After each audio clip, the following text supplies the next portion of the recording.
Welcome you to today's Spice program. Today we have Rabbi Emerita Judy Schindler, our founder and guiding light of Spice for so many years, talking about looking forward, looking backwards, the Jewish relationship with Black community. 2 weeks from now, we'll end our regular season with our traditional music fest. And we will have what I'm looking forward to as a great entertainer, Noel Freeline, jazz with Noel Freeline. He's the pianist in the Bachelor, the Ziad quartet, who is the foundation of the jazz at the Bachelor. Sandy and I have been a member of the affinity group there and heard him playing for the last 10 years. And he also has accompanied such notables as Maria Howland, who's a great jazz singer from the Charlotte area, actually Gastonia. And he's spent time on the road with her as well. So we look forward to our traditional musical send-off for the year. A couple of general announcements. On the Tuesday, the 8th of this coming Tuesday, the annual meeting of the congregation at 7 o'clock, and we urge all of you who are members of Temple Bethel to join in. We will have a report from the key members of our board and management to bring you up to date where we're going and show you next year's budget and also the slate of candidates for next year's board, which you will be asked to vote on both of those. Good news is, as of now, starting this Friday, we're going back to full services, 6 o'clock in the synagogue, in the temple live. No registration required. Just come and enjoy yourselves, and we hope to, over the next couple of weeks, to see as many of you there as possible.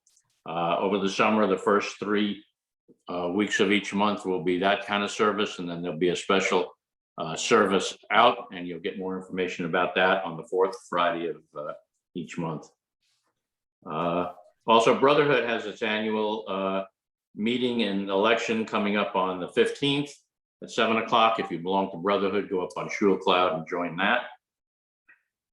Listening groups are going on, and we hope every temple member will join at least one of them in a house meeting, virtually or in person, and they will form the basis of our strategy for social action over the next 5 years. We did this 5 years ago, and it worked out very well for us. And also proud to announce that as of July 1st, Spice will have a new old chair, and I say new old in the sense that he's been here before. Robert Weiss will be taking over as chair of Spice, and we wish him good luck and know he'll do a great job for all of us. So now, without further ado, a lady who needs no introduction, therefore will not get one, Rabbi Schindler. Okay, it is great to be with you all. A little disclaimer, when I accepted this invitation to teach, I did not know that tomorrow we would be moving my mother from an apartment to assisted living. So I've got 3 siblings, we're packing. So I don't know if anyone will come in here while, but I have my father's Solomon Bublik Award behind me. So I'm sort of in a space that his has so many of his memories. So it's an honor to teach. So thank you all for joining us. I thought we'd touch on and address the Black-Jewish relationship. We can most certainly go deeper. I think this is really an important area for each one of you to address. And we're going to see why. Why does it matter that Blacks and Jews come together and work together? So that's a question to you. Does it matter to you? Does it matter to you that Blacks and Jews have a relationship? So that's what I'd like you to answer at the end. Does it matter to you? And if so, how will you move this work forward? Personally, or maybe as part of a broader group moving this work forward? So why does it matter to you? Does it matter to you? And if it does matter to you, how do you want to move this work forward? This is based on an 8-week course that I taught, and I brought guest lecturers. And if you love this taste of Black Jewish relations, the whole thing is recorded with all the readings. It's a sort of college level class, but it was created for the community with a lot of readings and assignments. And I have it all on a OneDrive. So you can say, Rabbi Judy, I'd love to go deeper, and I will send you the link and you can make your way through the course. It would probably take you 20 hours to make your way through the course and do all the readings. So here we are on a journey through Black Jewish relations. So I have a PowerPoint. I will go in and out of the PowerPoint, try to add media. I will not get through the entire lecture because it's too ambitious. But this session is called Milestone Moments, Peaks and Valleys in Black Jewish Relations. If you haven't seen this yet, there is a new documentary out called Shared Legacies. It is phenomenal. Shared Legacies, the African American Jewish Civil Rights Alliance. So a fun spice program would be to do a movie showing with a Black church, a senior group from a Black church, show the movie, and we could have a panel afterwards when we're all COVID safe and can do it. Or we could show an outdoor movie at the JCC, you know, use their covered area and invite a Black church and engage in a dialogue. But Shared Legacy is a wonderful reflection on the Black Jewish relations, some great interviews. It was inspired by the 50th anniversary of the Selma to Montgomery March, where Rabbi Abraham Joshua Heschel marched with Martin Luther King. So, and there's about 100 hours of extra footage from that documentary. So we will create educational tools based on that documentary, like, you know, African-American views of Zionism and other issues. So we are creating a whole curriculum to go alongside the documentary to address issues of the day. And it's going to be created for Hillels. It's called, at our Hillel, Queens Hillel, we have had a phenomenal program called Soul Food Shabbat.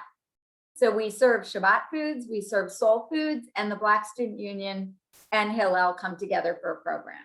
So we're taking excerpts of this documentary and creating educational programs. So that's another great idea for Spice. What would it mean to do a soul food Shabbat, right, around Martin Luther King, and invite a Black church, you know, to really go deeper in our relationship? Okay, so that is the documentary Shared Legacies, opportunities for deepening our learning, even before we've begun. So Blacks and Jews, what brings us together? What drives us apart? Any answers you can write in chat. What brings Blacks and Jews together? And what drives us apart? So I'm going to open that up for 2 minutes. Anybody have any thoughts? You can unmute as long as you remute yourself. What brings us together as Blacks and Jews? Bob, I see your hand. Well, I'd like to try very quickly to do both, although it's not easy to do quickly. What brings us together is having been oppressed as people. And we share the knowledge of what it's like to be discriminated against. The problems occurred after World War II, when, first of all, I think in large part because of Holocaust guilt, Jews were less discriminated against because people felt they couldn't do it any longer. And Jews began, as the rest of the society did, almost the rest of the society, to move into the suburbs as part of that movement. And two things occurred. Jews began to assimilate to the point where they were concerned about property values just as the rest were. And I know in my community, there were a lot of white gatherings in the living room talking about what happens when the Blacks moved in, and the price ultimately the price goes down, although initially it would go up. And a Black maid sitting in the kitchen listening to this and taking that information home. And then secondly, the fact that every time a new immigrant group came in, the old group would move out of the ghettos and the inner cities, and the old group would sell out to the new group. But what happened when Jews moved out and African Americans were in the center was because of redlining in both insurance and banking, they couldn't buy out. So it just became the Jewish landlord and the Jewish store owner. And 2 or 3 generations down, nobody knows the history or the reason of this. In the African American community, most young people just know there's a Jewish landlord and all the myths that go along with the anti-Semitic tropes that go along with that. So I think one of the things that we as a community need to do is, number one, get together with the African American community and say the parts of that we should apologize for, because there are parts, as I said, we should. And then the other is to try and explain to them why the conditions exist the way they are, and see if there's some way we can get together and maybe help form financial assistance to entrepreneurs so that they can take over housing, they can take over businesses in their communities. Great, perfect, wonderful. So we have this shared history. Post World War II, Jews became white. We weren't second-class citizens. We benefited from a lot of the GI Bills and all these other national federal projects and programs, and the Black community did not. So we had advantages. We moved up. We became white in the eyes of Blacks, and hence the separations.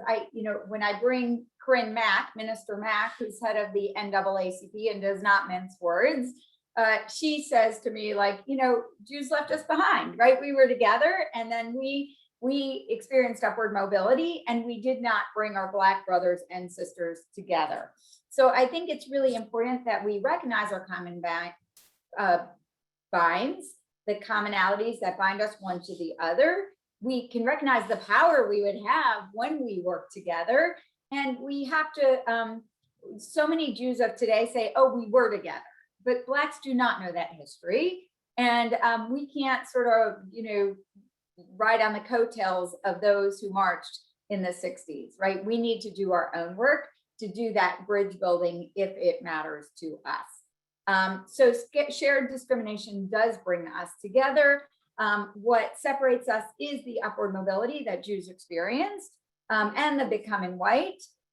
Anything else before we move into the talk? Anything else that you think separates us beyond the upward mobility that we've experienced as a white community? Anybody else have one other? There's one big thing that separates us. Okay, hold on one sec. Racism separates us. Beautiful. Hold on one sec. I don't know what this lady said. Okay, so hold on one sec. Sorry. Are they on? They're on. This is. Hi, Janice. Okay, all right. So yes, Jewish racism exists, and Black anti-Semitism exists. So we need to address that as well. And Janice, you had one more thing? Yes, I am seeing many of the young people involved in the Black Lives Matter who are equating or relating their challenges with apartheid and what's happening in Israel, and really causing more separation. Huge. That is our biggest issue today that we need to address. That is my biggest issue. My biggest struggle is Zionism. The Black community has since '67 identified with the Palestinian community and with the Palestinian plight. And so the struggles that we've experienced with the Black community have been, a segment of those struggles have been based on the Black identification with the Palestinians. And each generation, it gets harder and harder and harder to negotiate. And right now we are at a very difficult point of negotiating that, especially when violence occurs.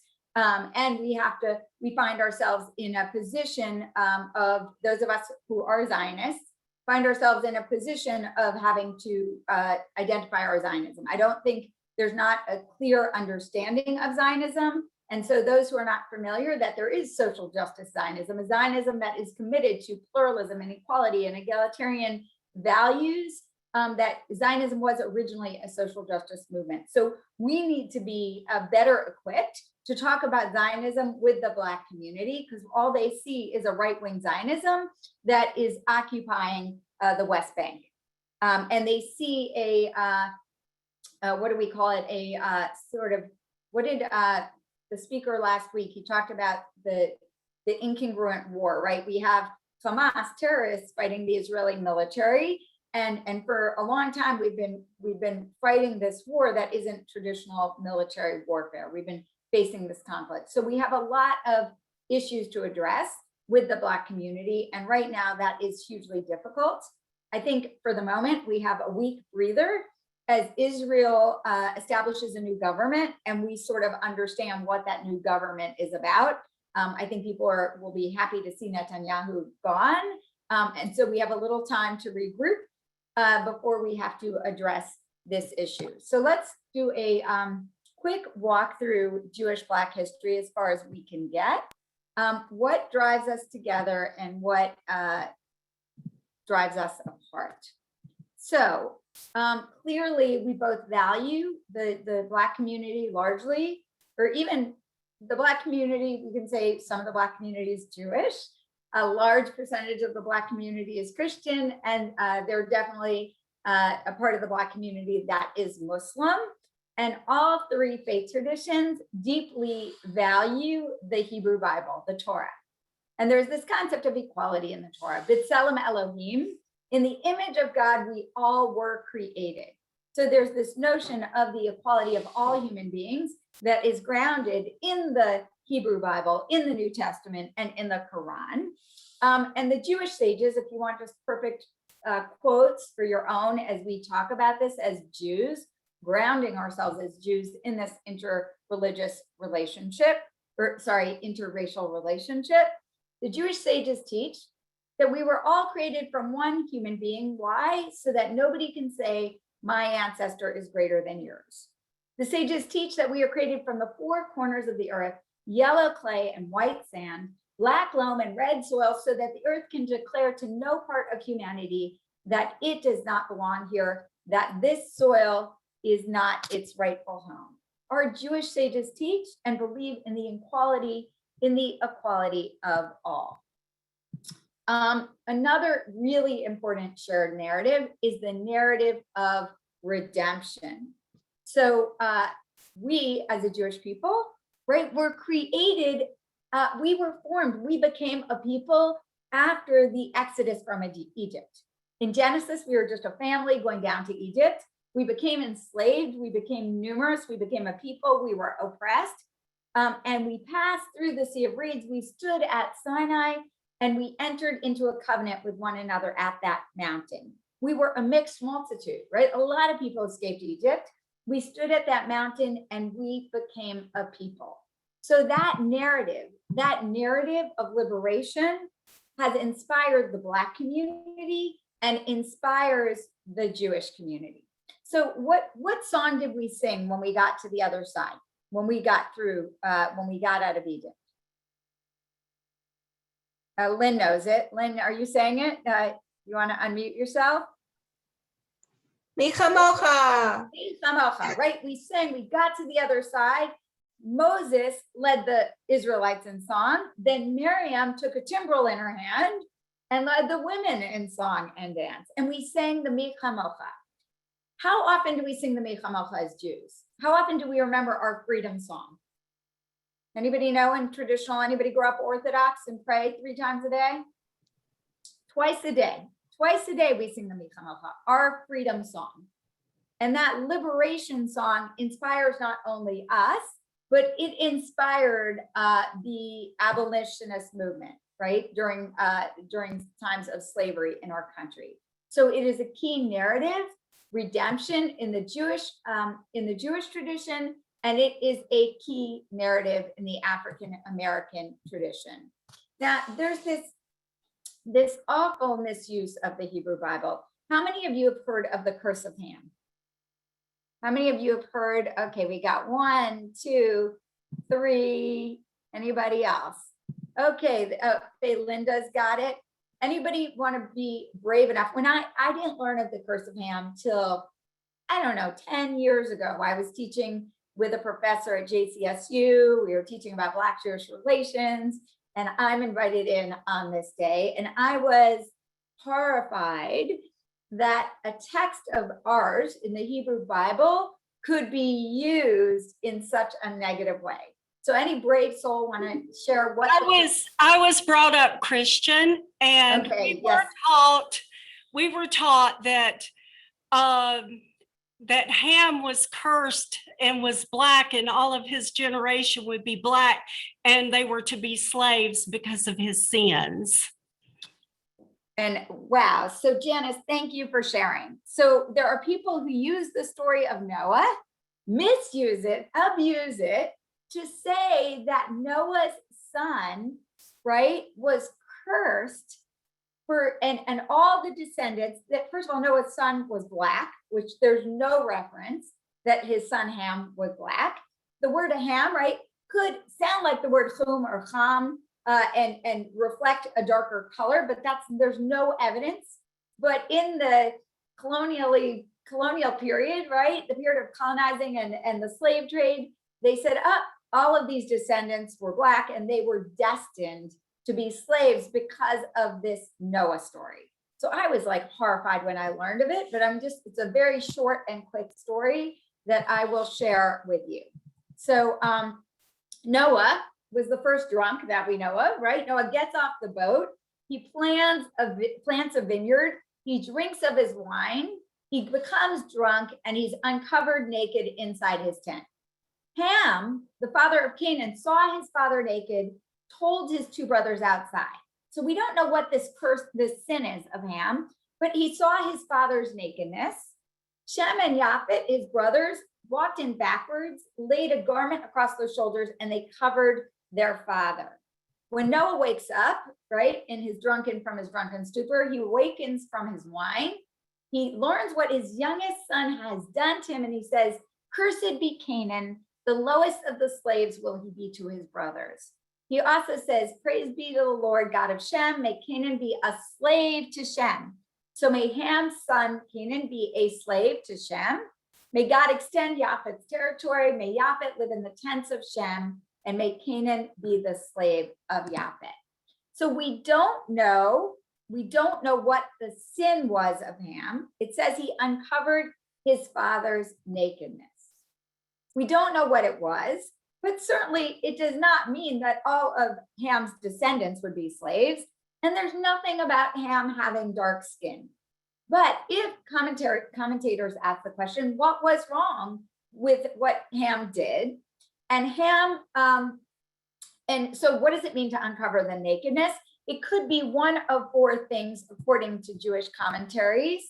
The curse of Ham could be, number one, that he literally saw his father's nakedness. Number two, he actually had sex with his father. Number three, he had sex with his mother. Or number four, he castrated his father. So his father would no longer, hold on one sec. So his father would no longer be able to have more children, and Ham would have to share the inheritance.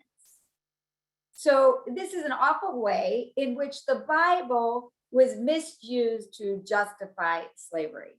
So when I learned of this, Janice, I was like horrified, right? Like, what do you mean our Bible is used to justify slavery? But it was used by Christian Presbyterian ministers who wanted to justify the slave trade. Not all, of course, but just a segment who wanted to justify it on religious grounds. So has anybody been to the Bible Museum in Washington? Anybody yet been to the Bible Museum in Washington? Nobody would really, it's not of high interest to ours. It was raised by the person who owns Hobby Lobby, right? Really right-wing Christian, but he's collected tons of amazing artifacts. So for me, it's a little interesting, even though none of the exhibits would be through the lens with which I look at the Hebrew Bible. But there's this one document in the museum that I'm eager to see, and it is called the Slave Bible. So I'm going to show you a picture of the Slave Bible. Hold on one sec. This is the Slave Bible. Anybody know what the Slave Bible, any guesses? What is the Slave Bible? What does it sound like? What do you think it was, the Slave Bible? Okay, JW is raising a hand, so I can't see JW. Okay, maybe not talking to us. Okay, anybody know what the slave Bible was? Would it be the Bible that was given to slaves that they were Yes, permitted to okay, so use? imagine you have a Bible that's given to slaves. They were largely kept illiterate, but there were some who were literate, and they gave, what would be in the Bible given to slaves? What would be removed from the Bible given to slaves? Anything that gave them autonomy or made them feel The whole They deserve Exodus to have it. narrative. They cut out the whole Exodus narrative, right? From Exodus 1 through liberation, because they didn't want to inspire the liberation movement. So we have in the Museum of the Bible, this slave Bible, where 90% of the Old Testament is missing and 50% of the New Testament is missing. So you could type in Google slave Bible, NPR, and listen to a 7-minute segment on the slave Bible. So they omitted anything that would inspire freedom. So for example, Galatians 3:28, there's neither Jew nor Greek, there's neither bond nor free, there's neither male nor female, for ye are all one in Christ Jesus, right? The equality of every human being, they cut that, and they kept things like Ephesians 6:5, servants, be obedient to them that are your masters, according to the flesh, with fear and trembling, in singleness of your heart. So the Bible was one way in which, slavery was justified. Fast forward in history, we look towards our own painful past, slavery, civil war, and a monument on Tryon Street. So let's look at that. Civil War. Does anyone know anything about Jews and the Civil War? Did Jews support slavery or did Jews oppose slavery? There were some Confederate Jewish slave owners that fought for the South. Okay, we had Jewish slave owners, not a lot. We didn't have the money or the jobs for slaves, but there were definitely Jewish slave owners, and there were definitely Jewish Confederate soldiers, right? Okay, what else do we know? Were there Jews on the other side? There were Jews on the other side who opposed slavery. There were Jews who supported slavery. And then there were many Jews right in the middle who didn't want to make waves, right? We are not safe ourselves, and we don't feel comfortable making waves. So I'm going to share with you 3 rabbis who each took a different path. The path less taken is the path that opposed slavery, right? And even during civil rights movement, congregations were not standing behind the rabbis who were marching, right? Until today, congregations are very uncomfortable. I can tell you, when Rabbi Night or Rabbi Class posts something that is really supportive of the Black Lives Matter movement, there are people who challenge them every step of the way. So what does it mean to be a congregation that takes a stand? And certainly as SPICE, you can take a stand, but we don't like to make waves. We don't want to be divisive. And there are many ways to take a stand without creating rifts in the congregation. So you have to figure out how important is this to us. But know that I'm always just a hop, skip, and a jump away for anyone who wants to move forward issues. We support anyone, who is organizing in a meaningful way. All right, so let us look at slavery and Jews. So there's this principle in the Talmud, Dina de Malchuta Dina, the law of the land is the law. So wherever we were as Jews, right, we followed the laws of the place, because we needed to live where we were. And Jews assimilated into the South, right? What is assimilation? The process where a minority assumes the values and practices of the majority. Jews benefited economically, right? We were merchants, we were building stores, and we benefited, and we didn't want to make waves.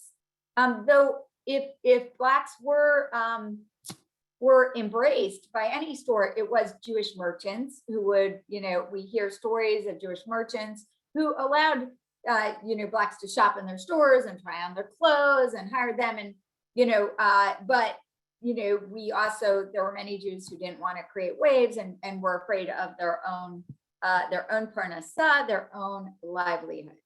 The typical Southern Jew, in all likelihood, the typical, that's not all, lacked enough capital to purchase a slave, even if he could determine a need for one. Yet to survive in a potentially hostile environment, he could not or would not ever become a vocal critic of the institution. Jews did not run the slave trade. There are some frightening documents out there by Louis Farrakhan, the leader of the Nation of Islam, and others who say that Jews ran the slave trade. So we need to be really vigilant, as we know there's a lot of misinformation that fuels, fans the flames of anti-Semitism. Moving forward, as we think about rabbis who took stands, I'm going to share with you 3 rabbis. We had Rabbi Raphael, who supported slavery, right? He says that really Judaism, the Hebrew Bible, supports slavery. He said, when the discourse, which is now placed before you, he wrote a pamphlet supporting slavery, and he didn't realize it would create this wave of publicity. It seems, however, that the public, like myself, thinks that facts are facts, so long as one great fact is not produced. The text of scripture, which directly or indirectly denounces slaveholding as a sin. So long as this has not been done, my statements remain incontrovertible. As that text has not been quoted, which it never can be, since it does not exist, all the fiery attacks and declamations against me are but leather and prunella. So he's saying, prove it to me. Show me a text which discounts slavery in the Hebrew Bible. So he's saying we see as far back as Noah, right? There is slavery in the Bible. So you have to show me facts. And so this rabbi actually of B'nai Jeshurun, which is B'nai Jeshurun in New York is a thriving social justice, multi-denominational congregation in New York a long time ago, right? They had this rabbi who was upholding the system of slavery. So that's a rabbi on one hand who said, you know what, the Bible, as much as I don't like it, the Bible supports slavery. Okay, and he goes back to the Noah story and Ham. David Einhorn, another courageous leading rabbi. This rabbi, David Einhorn, is really the rabbi who set the stage for Reform Judaism as a prophetic movement, right? Like as a modern prophetic movement that fights for social justice. His vision is the vision, his prayer book, his prayers that speak to social justice and tikkun olam and healing of our world, those seeds really created a foundation of our movement. So this great rabbi, Rabbi David Einhorn, we could study his prayer and writings. He spoke against slavery. He said, I'm not a politician. I do not meddle in politics, but to proclaim slavery in the name of Judaism, to be a God-sanctioned institution, the Jewish religious press must raise objections to this if it does not want itself and Judaism branded forever. So he, as a rabbi, is speaking out against slavery in Baltimore, Maryland, and he had to flee. His life was threatened. So he has to flee. He flees to save his life, and his congregation invites him back. And they say, you can come back, but we just have one request of you. So what do they request? He flees his congregation. He writes this prayer book, Olat Tamid, which actually becomes the core of the Old Union prayer book. And he's the spiritual father of our movement. And so he says, so this is the letter. They want to invite him back. They say, doctor, they called their rabbis doctors or even ministers to fit in with the Christian culture. Doctor, it would be most desirable for the sake of your own safety, as well as that of consideration for your congregational members, for you to avoid from the pulpit in the future everything touching on the exciting questions of the day. And we beg you to please regard this observation as due only to our sad circumstances. So we welcome you back. Rabbi Einhorn, right? You're an abolitionist. We welcome you back, but we just don't want you to speak to any of the exciting issues of our day. So what do you think Rabbi Einhorn did? He said, no way, right? Rabbis, freedom of the pulpit is freedom of the pulpit, right? That's what we have as rabbis. We can go too far and you can decide, you know what? We don't want to extend a new contract to this rabbi because they are really making too many waves from the pulpit. My father said to keep a balance between political sermons and spiritual sermons, right? No one wants to be hit over the head all day with political sermons, but to sit and only talk spirituality when there are so many issues of our world, and our tradition teaches that we need a balance. The beauty is today we have so many other ways to speak. In the times of Rabbi Einhorn and Rabbi Raphael and all these other rabbis, they had their own newspapers, they had their own journals, and they were writing editorials. So we have Rabbi Raphael, who is pro-slavery, theoretically, and we have Rabbi Einhorn, who is an abolitionist, and then we have Rabbi Isaac Mayer Wise. Isaac Mayer Wise, who really was the visionary of the organizational structures of our movement. He set up the Hebrew Union College, the Union for Reform Judaism, then the Union of American Hebrew Congregations, and the Central Conference of American Rabbis. He was the institutional visionary of our movement. And what did he say? He said, silence is our policy. On this issue, silence is our policy. So he was someone who said, you know what, we're safer just to not say a word on this issue of our day. So what's interesting is we had the institutional father of Reform Judaism who set up our main organizations, brilliant. And then we had the spiritual father, who's the Einhorn, who said, you know what, slavery is not okay. It's not justifiable. Judaism will be branded forever if we support this. So when we think about who we are as Reformed Jews, we have always been that prophetic voice for change and for justice. Now, someone brought up about Jews serving on both sides of the Civil War.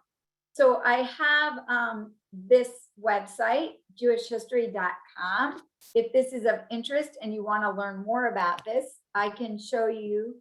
Hold on one second. Let me get to this website so you can see it. Let's see if I can get to it.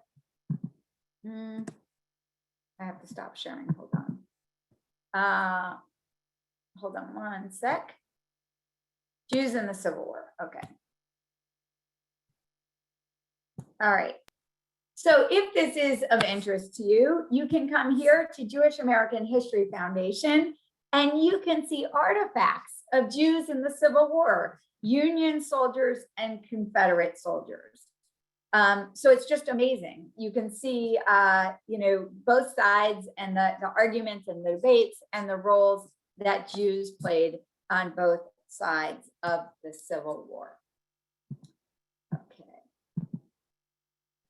All right, so that takes us through the Civil War. When you come on a Charlotte Jewish tour, last year we started Charlotte Jewish tours. We start at the Hebrew Cemetery, and there is a memorial to 13 Confederate soldiers who are buried in the Hebrew Cemetery. But this memorial was put up in 2001 by the Daughters of the Confederacy. So we'll have a really good conversation at the Hebrew Cemetery about what we do with this part of our memory. And we also we'll talk about Judah Benjamin, who was the brains of the Confederacy, and for whom in 1948, the Daughters of the Confederacy went to Temple Bethel's board and Temple Israel's board and said, we want you to put up a monument uptown to Judah Benjamin. So we had this monument uptown to this civil rights, this Confederate leader, the highest ranking Jew ever up to that point in the history of the United States.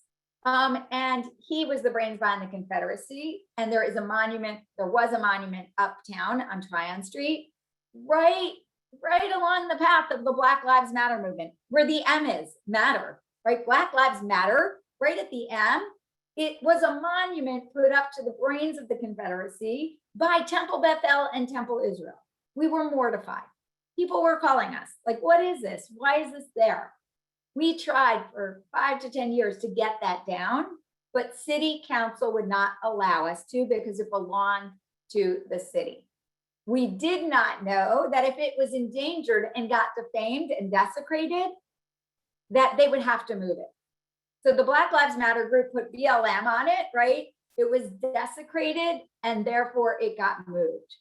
Had we known that we could just simply desecrate that monument, all of us would have gone out, right? I would have said, meet me at midnight 10 years ago, uptown on Tryon, and we will, get a small fine for desecrating the memorial if we get caught, and we'll move it somewhere else. Or else it would have been my act of civil disobedience. Okay. So now the monument to Judah Benjamin is in a safe and secure spot. We don't know where it is. We really don't care. But if it gets released, it could go to the Charlotte Museum of History, it could go to the cemetery.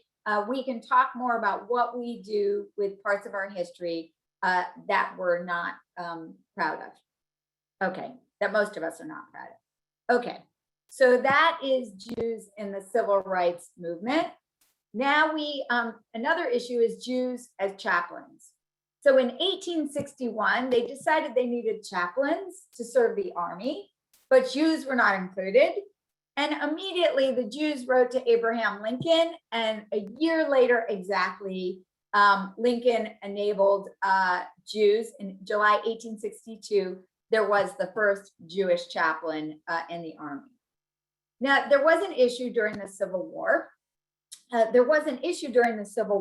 as the Confederate soldiers, as the Union soldiers were coming down, right, there was some trading, illegal trade of cotton, because the North still needed cotton. The Jews were held responsible for this, and Grant issued Grant's Order Number 11, expelling Jews from all of his territory. It's the most anti-Semitic governmental act in the history of America. What did the Jews do? They went right to Lincoln, and Lincoln made sure that was overturned. So Grant's Order Number 11 was a moment where Jews faced the worst anti-Semitic incident in terms of governmental policy. So we have, as I mentioned, we have 13 Civil War Confederate soldiers buried at the Hebrew Cemetery. Now, as we think about the Jim Crow South and lynchings were meant to terrorize, and lynchings did terrorize the Black community. And still, the police brutality, which you could also call lynchings, public death, where justice is taken into people's own hands. These lynchings cause fear in the Black community and do today. And Jews, there were only a handful of incidents of lynching of Jews, but the first lynching of a Jew was of this man Burfield in 1868. So he had a store, he had a Black worker employee at a store, and both were lynched. So that incident of a lynching, a Jew being lynched with a Black person, while Jews were not lynched en masse in any way, it stuck with us and it instilled fear in us. And we were afraid to stand up and to speak out and to collaborate and support in the way we needed to. So we did in some cases, in many other cases we didn't. And then we had this famous lynching of Leo Frank in 1915 in Atlanta. And that is really important. He was wrongly accused of a crime. His sentence was ultimately commuted, but he was dragged out by mobs and he was lynched in Atlanta. And so those two lynchings really created a sense of fear and terror in the Jewish community, right? The first lynching was by the KKK. And so we realized that we are no different. We can be singled out, and we have this generational trauma that has impacted us. And so those lynchings stay in our mind. We come from, 2 million Jews immigrated from Russia from 1880 to 1920. We're just coming out of pogroms, and we lived in this, Jews being accused of blood libels and being attacked, and so we carry with that generational trauma. We haven't even encountered the Holocaust yet, but we live with that fear that impedes our actions. Moving forward through history, Jews were involved with the labor movement. As I said, we We came over en masse. We were working in those sweatshops. We did see the power of organizing and creating unions and creating demands. A positive, so we were, really building that power. Another great figure in the history of Black Jewish relations is Rosenwald. Rosenwald was the head of Sears and Roebuck and Company, and he, along with Booker T. Washington, built 5,000 schools, shops, and teacher homes. And if you go into Greer Heights, we have lots of events where you can come and be sort of sit at an informational table and get to know the community of Greer Heights and their concerns and share with them what Charlotte is working on. But they built these schools all over, and Rosenwald would give a certain amount of money. There'd have to be sweat equity and a certain amount of money from the community to build the schools. Jews also were refugee scholars.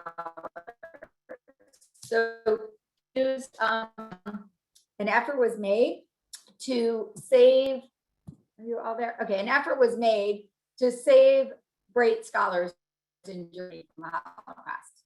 Like 9 great rabbis were saved from Germany in like 1938, 39. And so these refugee scholars came to America. They couldn't get jobs. And so they were hired, they couldn't get jobs in some of the bigger universities. They were hired by historic Black colleges and universities. So a great documentary that captures this part of the history is called From Swastika to Jim Crow.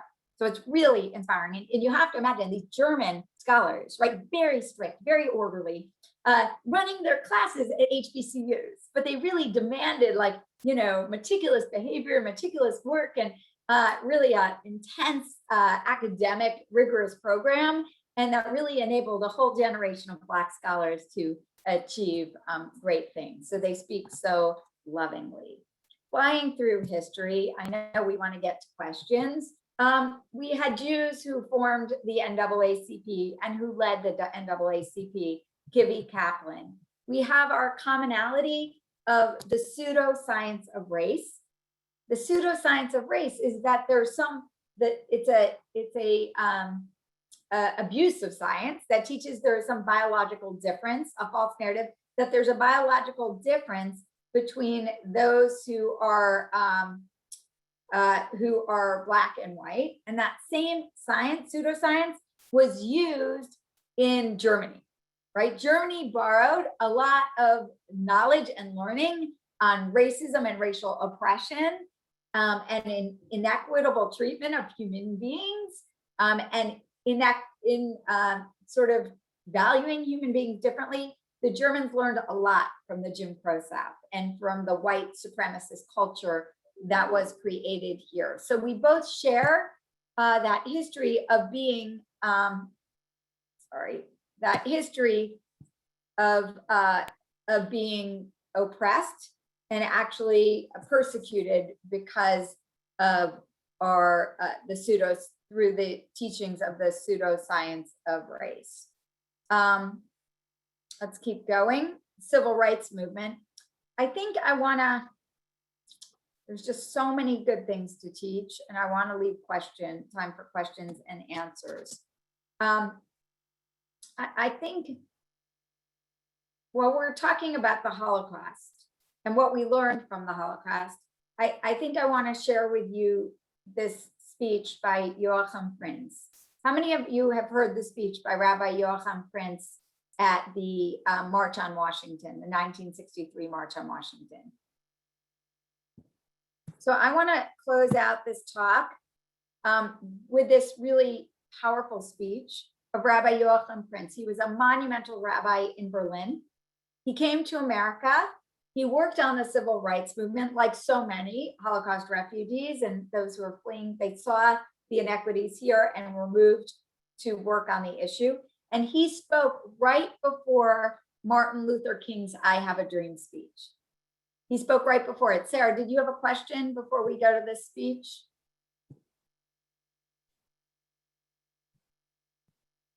Okay, so we're going to go to this speech and then I'll open it up for questions and answers.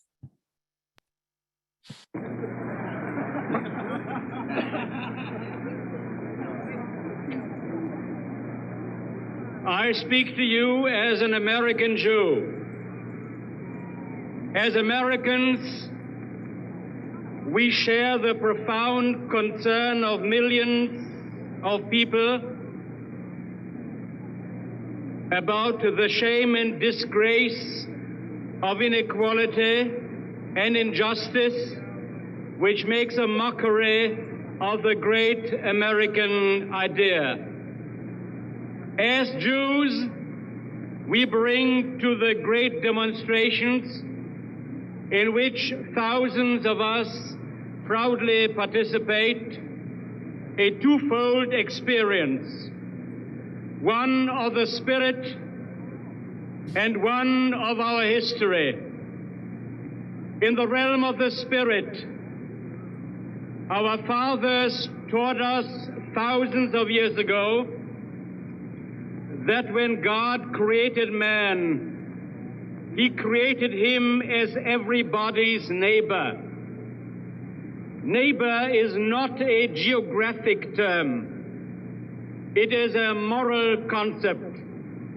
It means our collective responsibility for the preservation of man's dignity and integrity. From our Jewish historic experience of 3,500 years, we say, our ancient history began with slavery and the yearning for freedom. During the Middle Ages, my people lived for 1,000 years in the ghettos of Europe. Our modern history begins with the proclamation of emancipation.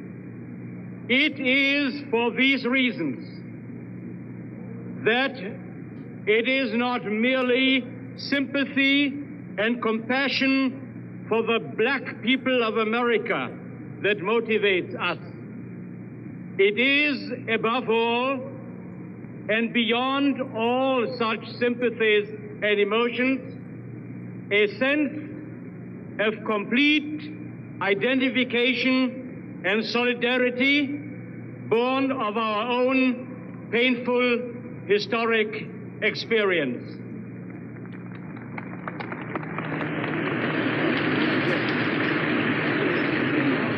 When I was the rabbi of the Jewish community in Berlin under the Hitler regime, I learned many things. The most important thing that I learned in my life, and under those tragic circumstances, is that bigotry and hatred are not the most urgent problems. The most urgent, the most disgraceful, the most shameful, and the most tragic problem is silence. A great people. A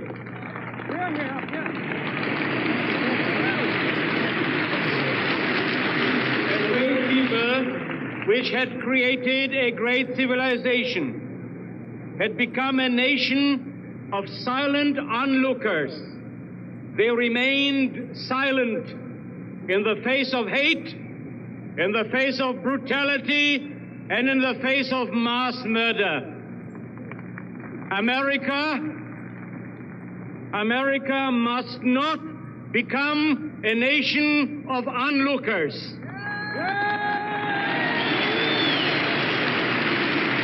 America must not remain silent, not merely black America, but all of America.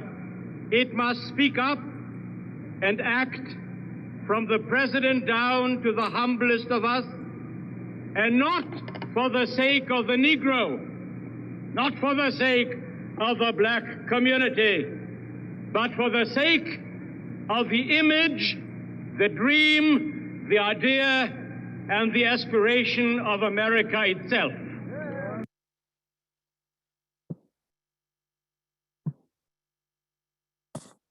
Okay, so we will end there.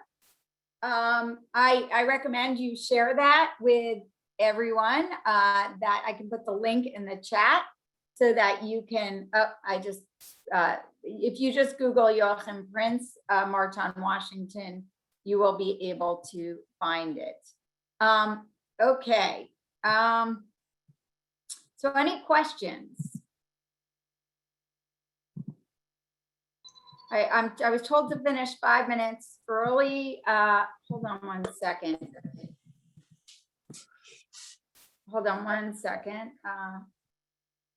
I want to just send a chat. Hold on one second.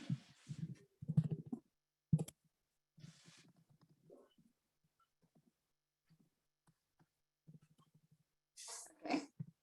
All right. Okay, any questions? Rabbi, Yeah, so we have Linda and we have Sam, and we really didn't get into the heart of the issue, the Black Lives Matter in Israel. But Linda, let's hear your question, and then Sam. Okay, I just have an update, a question about the update on the Equity Investment Initiative for the, in front of the Mecklenburg County Board of Commissioners, Mark Jarrell's initiative. Has that gone Yes. anywhere? Would you be able to send a report to the group or let us know?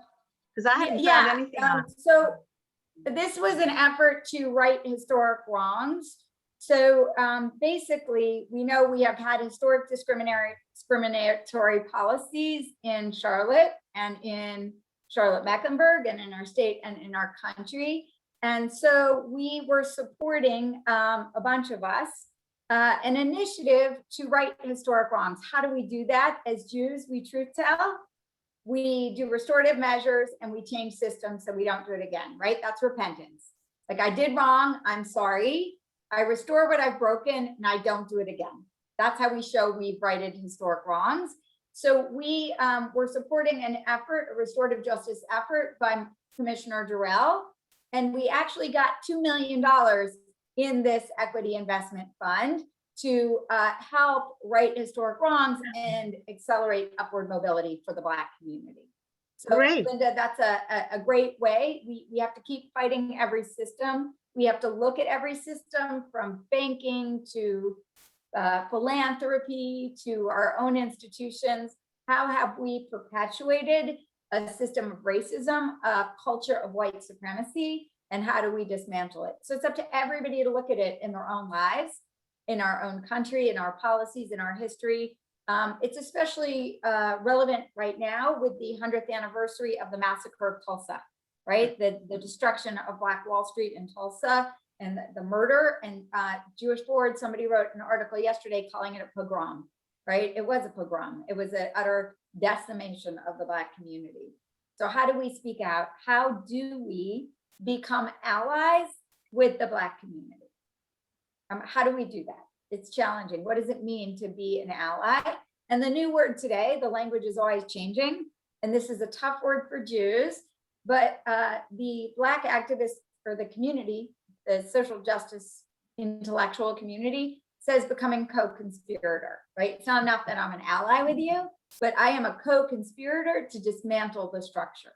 The problem with that word is we've been accused of conspiracy theories, right? Of being conspirers and conspirators, and we don't like that. I don't like that language. Sam Zimmer, you had a question. Yeah, Rabbi Judy, wonderful information. Thank you very much. I'm curious how, if you have a minute or two and one of your allies in an African-American community says, Rabbi Judy, thank you and Jews for all you've done, but how can you continue to support an apartheid regimen, exploitive regimen in Israel, and you don't have an hour? What works in 2 or 3 minutes?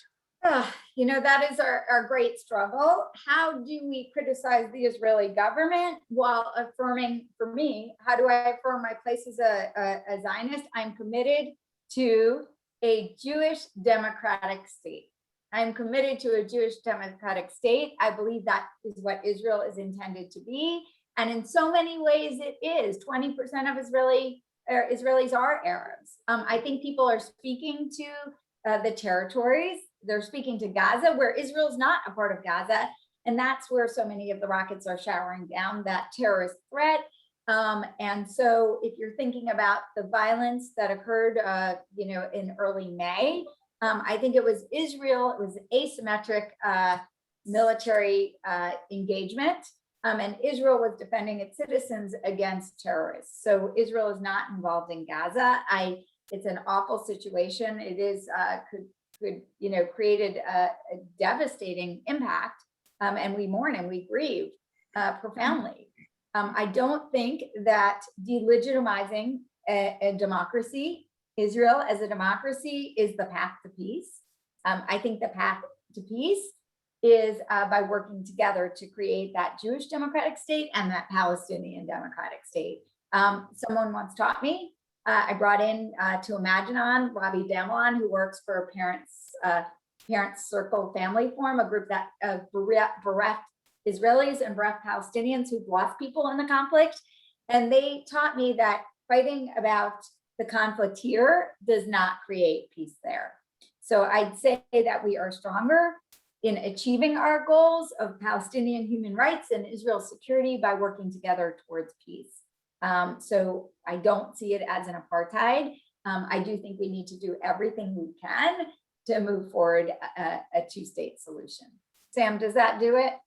I think we all need to practice that. We actually need a whole hour session on Zionism and how to feel comfortable addressing the Palestinian-Israeli conflict. So Sam, you can critique it because it's pretty hard to do in 2 minutes. No, that was great. That was great. Thank you. Yeah, it's the hardest thing we do. And quite honestly, I thought about writing an editorial this week because anti-Semitism sharply increased during the military conflict in the beginning of May. And I think when people harshly condemn Zionism, they intensify anti-Semitism. And so our neighbors and friends need to be careful as they work towards a peaceful resolution in the Middle East, that they don't unknowingly endanger lives. But the reason I didn't write the editorial is because Netanyahu is being replaced, and I now want to move beyond that military conflict and see where the dust settles on Israel's new unity government. Any other questions? I think we're at 12:02, but Larry, we'll give you the last question. Well, Bill Maher on his last show gave a pretty good history of the situation in Israel. But my thought is that I know that Netanyahu is gone, but a lot of the policy and establishing settlements in the West Bank, I think, is going to be counterproductive. And I was wondering what your thoughts were. Yeah, I would say, first of all, Bill Maher, I heard did do an excellent presentation, and I want to see it, and you all should share it. So I think that's really important for those of you who identify with it.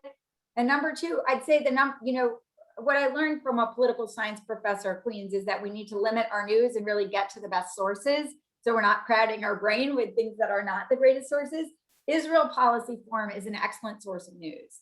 And they just came out this morning with their insights into the new government. They are, pro two-state solution. They have people on the ground in Tel Aviv and here. They have podcasts whenever anything comes up, but once or twice a week. And it's really, they bring in the experts on these issues. You're getting solid news that will help you formulate your own arguments and opinions. So Larry, yes, we need to be very concerned with Naftali Bennett and the right-wing nature of the government. But at the same time, he realizes that they need to move forward in governing, right? And we need something different moving forward. We have seen hawks make peace in the past, and that's what we're going to pray for, right? Menachem Begin made peace with Sadat, and we're going to pray for that moving forward. But there is cause for great concern with this government that has, people who support the settler movement. Shelley, yes. I am very concerned. My brother lives in southern Jersey, and the news that they get from New York City is not anything like what we get here. And daily, they have been dealing with attacks on Jewish people in Manhattan especially. And the police The mayor and the governor have said absolutely nothing, nothing at all. And the question is, in your experience, especially now with what's happened at the Capitol, what can each of us do independently? Because writing letters does absolutely nothing.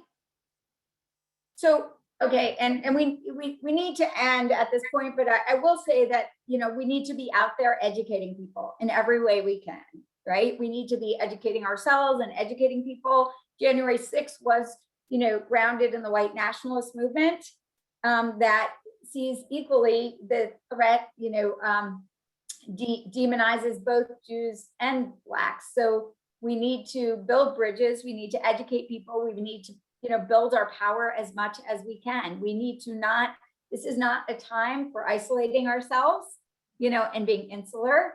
This is a time for being out there. I think we should always have, we should be on as many boards as we can. We should be investing in the community. We should be educating people. We should be teaching about anti-Semitism and Islamophobia and racism, and really build as many structures and bridges of connection so that together we are countering this. I had, you know, a really uplifting moment where we have a new professor of Muslim studies, Hadia Mubarak, and I really didn't know how she was feeling during this Gaza military violence, this Gaza terrorist violence and encounter with Israeli military. And she wrote me the most beautiful letter. You know, I understand that anti-Semitism is rising and I stand with you. And I wrote back and said, I am devastated by the loss of Palestinian life and the loss of Israeli life.